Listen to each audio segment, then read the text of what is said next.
네, 안녕하세요. 이지스 자산운용 이송희입니다. 네, 오늘은 6월 월간 시황 자료 발표 드리려고 하고요. 먼저 6월의 차트 먼저 말씀드리겠습니다. 5월 미국 상업용 부동산 가격지수 차트이고요. MSCI RCA에서 발표한 5월 미국 상업용 부동산 지수입니다. 5월에 미국 상업용 부동산 지수는 전년 동기 대비해서 18.6% 상승하면서 상승세 지속 중인 모습입니다. 하지만 1월 고점 이후는 속도가 계속 둔화되고 있는 모습이고요. 섹터별로 봤을 때는 산업용 자산이 연간 28.6% 상승하면서 여전히 1위를 지속 중인 모습이지만 거래량 같은 경우에는 2개월 연속 감소하면서 시장의 냉각 징후가 보이고 있는 상황입니다. 아파트 같은 경우에는 연간 23.3% 상승하면서 4월과 유사한 모습을 보였지만 리테일 같은 경우에는 18.8% 상승을 기록했음에도 불구하고 3개월 연속 상승세가 둔화되는 추세입니다. 한편 오피스 같은 경우에는 연간 12.2% 상승했고 특히 CBD 지역이 크게 상승하는 모습 보이고 있습니다. 13.4% 상승을 했고 반면에 교외 오피스 같은 경우에는 10.5% 상승 기록하면서 8개월 연속해서 상승세가 유지 또는 감소 중인 추세입니다. 다음으로 5월간 시황 말씀드리겠습니다. 월 초에는 인플레이션 완화 기대감과 함께 연준의 금리 인상 속도 조절 가능성이 대두가 되면서 북미 지역과 글로벌 증시 및 리츠는 모두 상승 출발을 하였습니다. 더불어서 중국이 상하이 봉쇄를 해제한다는 소식에 아시아 증시 및 리츠 역시 회복세를 보였고요. 하지만 미국의 5월 CPI 상승률이 8.6%로 41년 만에 최고치를 기록을 하면서 연준은 기준금리를 75bp 인상을 했습니다. 또 호주 중앙은행과 영란은행도 각각 기준금리를 50bp와 25bp 상승시키면서 월 중순으로 갈수록 투자 심리가 크게 악화되는 모습을 보였습니다. 다만 월말 들어서는 반발 매수세의 유입으로 글로벌 증시 및 리츠도 모두 좀 낙폭을 일부 회복하는 모습이었고요. 특히 호주와 미국 같은 경우에는 시장 금리가 안정화되는 흐름을 보이면서 리츠 주가 역시 안정화되는 모습이었습니다. 한편 6월 수익률 1위를 차지한 싱가포르 같은 경우에는 리오프닝 기조와 함께 CBD 중심으로 외국인 투자가 증가가 되면서 부동산 업황의 회복세가 두드러지는 상황이고요. 이에 따라서 리츠도 타국가 대비 아웃퍼폼하는 모습이었습니다.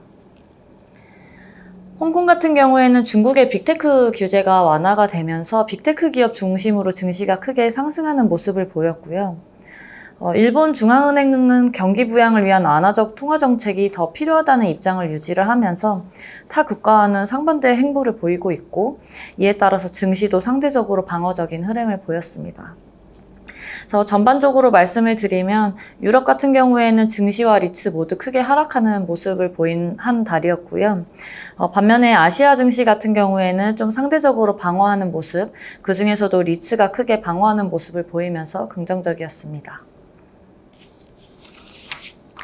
다음으로 리츠 하이 섹터별로 말씀드리겠습니다. 미국 기준이고요. 글로벌 증시 전반의 투자 심리가 악화가 되면서 미국 리츠 하이 섹터 모두 약세를 시현했습니다. 특히 경기 둔화 우려가 함께 경기 민감 섹터인 호텔 섹터가 큰 낙폭을 보였고 이 외에 오피스와 리테일 등 대표적인 경기 민감 섹터들이 모두 크게 하락하는 모습 보였습니다. 반면에 그동안의 밸류에이션 부담이 낮아지면서 강한 펀더멘탈을 바탕으로 성장 섹터는 상대적으로 방어하는 흐름을 보였고요. 특히 5월 신규 주택 착공 실적이 전월 대비 14.4% 감소하면서 기존 주택을 보유한 주거용 리츠가 방어적인 흐름을 보였던 반면에 원래도 큰 배탈을 보이던 목재 섹터 같은 경우에는 착공 실적이 부진함에 따라서 하이 섹터 내 두 번째로 높은 하락률을 보였습니다. 네, 이제 월간 리츠 뉴스 말씀드리겠습니다. 이번 달 가장 큰 뉴스라고 말씀드릴 수 있는 거는 미국의 최대의 물류 상장 리츠인 프롤로지스가 두 번째로 큰 상장 리츠인 듀크 리얼티를 인수하기로 한 이슈였습니다. 그래서 지난달에 그러니까 5월에 이미 제안을 듀크 리얼티가 거절을 했었는데 이번에는 인수 가격을 기존 듀크 리얼티 한 주당 프롤로지스 0.466주에서 이번에는 0.475주로 상향한 조건에 합의를 본 것이고요. 이에 따라서 프롤로지스는 듀크 리얼티의 약 260억 달러 규모의 물류창고 자산을 인수하게 될 예정입니다. 또 리츠에서 좀 합병 뉴스가 있었는데 이번에는 목재 섹터입니다. 미국 상장 목재 리츠인 포틀라치 델틱이 캐치마크 팀버와 양사 합병에 합의를 했습니다. 미국 목재 섹터 상장 리츠 중 시가총액이 가장 작은 두 리츠 간의 합병이고요. 합병 이후 시가총액 규모가 약 40억 달러가 될 것으로 예상이 되고 있습니다. 캐치마크 팀버의 주주가 한 주당 0.23주의 포틀라치 델틱 주식을 받을 예정이고 이는 캐치마크 팀버가 발표 전날 종가 대비 약 55%의 프리미엄을 가져가는 가격이어서 하루 동안 주가가 약 42% 상승하는 모습을 보였습니다. 또 한편으로는 헬스케어에서도 합병 이슈가 있는데 아직 진행 중인 상황이고요. 헬스케어 리얼티 HR이라고 부르는 기업과 헬스케어 트러스트 오브 아메리카 HTA라고 이제 불리는 두 기업의 합병 소식이 있었는데 합병 소식은 2월 달부터 있었고요. 이 합병 소식에 대해서 HR의 주요 주주인 랜드앤빌딩스가 이 HTA의 낮은 수준의 포트폴리오와 높은 수준의 부채 수준을 고려할 때 해당 합병이 HR의 가치를 낮출 수 있을 것이라면서 주총에서 합병 반대표를 행사할 계획이라고 발표를 했습니다. 그래서 이에 따라서 이렇게 합병이 어떻게 될지 향방을 지켜봐야 하는 상황이고요. 한편 헬스케어 1위 시가총액 1위 리츠인 웰타워가 HR에 대해서 주당 31.75달러의 인수 제의를 한 바가 있었는데 HR은 이 제안을 거절한 상황입니다. 통신타워로 넘어와서 미국의 통신타워 리츠인 아메리칸 타워가 컨퍼런스에서 향후 몇 개월 동안은 재무구조 개선을 위해서 인수 합병에 대해서는 추진할 생각이 없다는 식으로 언급을 한 바가 있습니다. 그래서 순부채 에비타 레버리지를 5배 이하로 줄이는 데 집중할 계획이라고 발표를 했고요. 이에 따라서 시장에서 예상하던 대규모 유로 포트폴리오 매입건은 추진할 가능성이 낮을 것으로 보이고 있습니다. 데이터 센터로 넘어와서 에키닉스는 인도와 호주 지역의 JV를 통한 자산 개발을 그리고 디지털 리얼티는 이스라엘의 신규 자산 개발을 위한 JV를 설립하는 등의 해외 투자에 적극적인 모습이고요.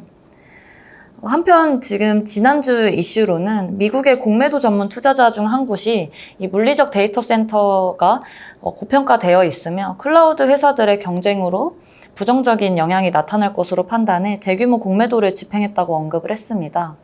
이에 따라서 지난주에 큰 폭의 주가 하락이 있었고요. 다만 여러 리서치 기관들은 여전히 강한 수요가 뒷받침되고 있다는 의견으로 오히려 데이터 센터에 대한 투자 의견을 상향하는 모습을 보이면서 시장에서 서로 상반된 의견이 나타나고 있는 상황입니다. 미국 아파트 말씀드리면 야드믹스에서 5월 아파트 임대료는 19달러 상승한 1,680달러를 기록을 하면서 역대 최고치를 기록을 했다고 합니다. 이는 전년 대비로는 13.9% 상승한 수준이고요. 단독주택 역시 평균 임대료 2,038달러를 기록하면서 12.7% 연간 상승을 기록했습니다. 특히 뉴욕 맨해튼 지역의 5월 아파트 신규 임대료가 전년 대비 25% 상승한 4,000달러를 기록을 하면서 역대 최고 수준을 기록을 했고요. 보통 신규 임차 같은 경우에는 8월이 최고치를 보이기 때문에 향후에 추가적인 상승이 예상되는 상황입니다. 한편 신규 임차 시 제공하는 임대료 할인 등의 혜택은 전체 거래의 약 15.3%를 보였고 이는 2016년 이후 최저치인 수준입니다. 미국 주거용 관련해서 더 말씀드리면 서부 해안 중심으로 포트폴리오를 가지고 있는 액세스 프로퍼티는 2분기 이익 전망치와 2022년 연간 전망치를 각각 2.5%포인트 그리고 1.5%포인트 상향 조정을 했습니다. 주요 게이트웨이 도시 내 아파트를 보유한 아발론베이 커뮤니티와 에쿼티 레지덴셜 역시 예상보다 높은 5월 임대료 매출을 발표를 했고요. 이는 4월보다도 높은 상승폭이었습니다. 단독주택 리츠인 아메리칸 홈즈 포 렌트 역시 신규 및 재계약 임대료가 현재까지 9.3% 상승하면서 지난 1분기 8.8%보다 상승폭을 확대했다고 발표를 했습니다. 전반적으로 미국 주거용 섹터 같은 경우에는 여전히 강한 펀더멘탈을 보이고 있는 상황인 것 같습니다. 미국 호텔 같은 경우에는 ADR이 5월에 2019년 대비 13% 높은 반면에 OCC 같은 경우에는 9% 낮은 수준을 기록을 했습니다. 이에 따라서 레브파는 2019년 대비 9% 높은 수준으로 4월, 5월 호텔은 역시 완연한 회복세를 보이고 있는 것으로 판단이 되고 있습니다. 특히 럭셔리와 어퍼 업스케일의 상승이 두드러진 상황이고요. 조정이 컸던 핵심 도심지인 뉴욕, 시카고, 보스턴도 전년 대비 160에서 200%의 가파른 회복세를 보이고 있습니다. 전반적으로 경기도나 우려에 따른 주가 약세에도 불구하고 여전히 강한 펀더멘탈을 보이면서 이번 실적은 굉장히 기대가 되는 상황입니다. 마지막으로 미국 리테일 말씀드리면 리테일러인 베드베스 앤 비욘드가 전년 대비 재고가 15% 증가하고 매출이 23% 감소하는 등의 실적 하락이 가속화되고 있다고 발표를 했습니다. 방문자 수도 전년 대비 30% 감소해서 이 구조적인 소비 형태의 변화를 반영하고 있는 것으로 생각이 들고 있고요. 우려스러운 점은 해당 업체가 미국의 쇼핑몰과 스트립 리츠의 주요 임차인이기 때문에 점포 축소 및 폐점에 대한 우려가 상존하는 상황입니다. 유럽 쪽으로 넘어와서 말씀드리겠습니다. 유럽 내 통신타워 섹터에서 제일 큰 이슈 중에 하나는 지금 도이체텔레콤이 타워 비즈니스를 매각한다는 이슈고요. 이 매각건에 대해서 스페인의 무선통신 인프라 업체인 셀렉스가 브룩필드와 함께 컨소시엄을 형성해서 입찰에 참여한다는 발표가 있었습니다. 이 외에도 KKR과 GIP, 스톤피크로 구성된 컨소시엄도 참여할 것으로 예상이 되고 있고요. 해당 입찰의 규모는 약 200억 유로에 달할 것으로 예상되고 있어 유럽 내 최대 규모의 타워 포트폴리오 거래가 일어날 예정입니다. 이외에 아메리칸 타워와 벤테지도 입찰에 참여 의사가 있는 것으로 알려져 있었는데 앞서 말씀드렸다시피 아메리칸 타워 같은 경우에는 재무구조 개선에 이제 집중을 하면서 이번 인수건에서 참여를 하지 않을 가능성이 높아지고 있는 상황이고요. 유럽 헬스케어 말씀드리면 유럽의 대표적인 헬스케어 오퍼레이터인 코리안과 오르피아가 주가가 크게 하락하면서 유럽 헬스케어 리츠도 약세를 보이고 있습니다. 코리안 같은 경우에는 입주민 학대로 법적 조치를 받을 수 있다고 보도된 상황이고요.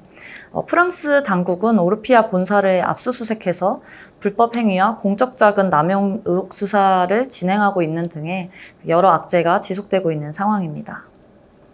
영국 오피스로 말씀을 드리면 뱅크 오브 아메리카에서 영국 오피스 리츠의 투자 의견을 모두 하향 조정을 했습니다. 오피스 리츠가 리츠 섹터 내에서도 상대적으로 큰 낙폭을 기록하고 있는 상황이고요. 기업들의 재택근무와 하이브리드 근무 형태가 지속되면서 오피스 수요는 둔화가 될 것이고 조달금리가 투자 수익률보다 높게 상승하면서 실물자산 가치가 하락세를 보일 것으로 전망을 했습니다. 한편 영국 기숙사 말씀드리면 브룩필드가 2,300객실 규모의 기숙사 포트폴리오를 GIC에 33억 파운드에 매각을 하기로 발표를 했습니다. 영국 대학교 기숙사는 18세 인구가 늘어나는 이 인구 구조적 수요 증가 요인과 영국의 주거 비용 상승에 따른 수혜가 예상되는 섹터고요. GSA에서는 이번 거래 사례를 통해서 기존 영국 기숙사 리츠인 유나이트 그룹의 순자산 가치가 15% 정도 상승하는 것으로 평가를 하였습니다. 영국 물류 말씀드리겠습니다.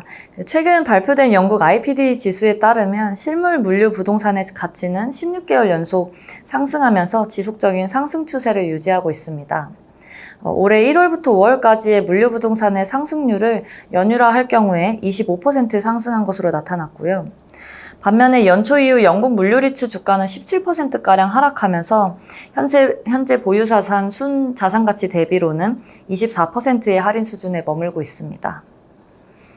한편 슈로더는 포츠머스에 위치한 물류자산을 올해 3월 평가 가격인 490만 파운드 대비 30% 이상 비싼 가격인 650만 파운드에 매각하였다고 발표했습니다. 매각 가격 자본 환원율은 3.2%로 아마존의 저번 달에 물류 과잉 투자 소식 이후에 영국 물류 리츠가 큰 폭의 주가 하락세를 보이고 있는 반면에 실물 물류 부동산의 거래 가격은 여전히 상승세를 유지하고 있는 모습입니다. 아시아로 넘어와서 일본 호텔 말씀드리겠습니다. 일본 호텔 같은 경우에는 예상대로 5월 실적이 4월보다 더 회복하는 모습이었습니다. 재팬 호텔 리츠 같은 경우에는 황금 연휴와 수학여행 수요의 영향으로 OCC가 5%포인트, 레브파도 15% 상승하는 모습을 보였습니다.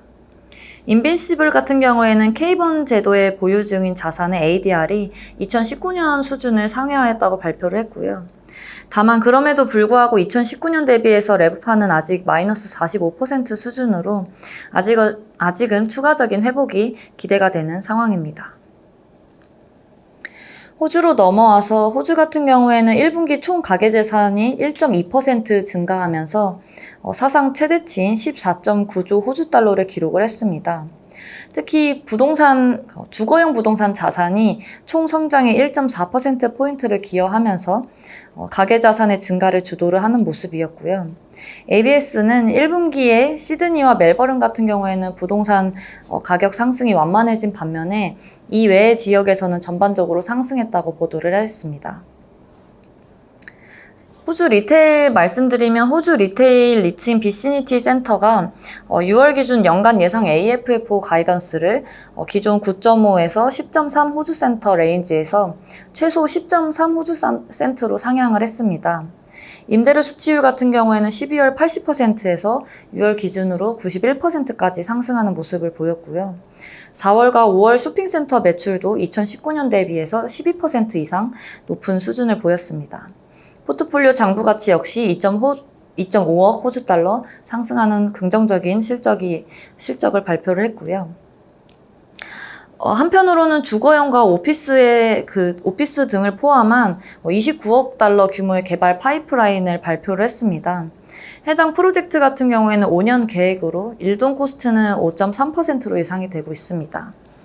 시장에서는 자산 다각화에 대해서는 긍정적인 입장이지만 최근 시장의 캡레이트 상승과 건설 비용 상승 등에 따라서 이 개발 리스크에 대해서는 우려 중인 것으로 보이고 있습니다. 마지막으로 한국 물류 뉴스 말씀드리면 삼성증권에 따르면 이 130에서 140만 평에 이르던 공급이 약 80만 평으로 조정될 것으로 전망이 되고 있습니다. 건설 원가 상승과 인허가 지연 등으로 인해서 프로젝트들의 지연 건수가 증가하는 모습이고요. 특히 인천에서의 지연 물량이 가장 크게 나타나고 있는 상황입니다. 한편 인천을 제외시 공실률 하락과 임대료 상승은 여전히 나타나고 있어서 긍정적인 업황이 지속되고 있는 모습입니다. 네, 이상으로 6월 월간 리츠 뉴스를 마치겠습니다. 다음 달에 뵙겠습니다. 감사합니다.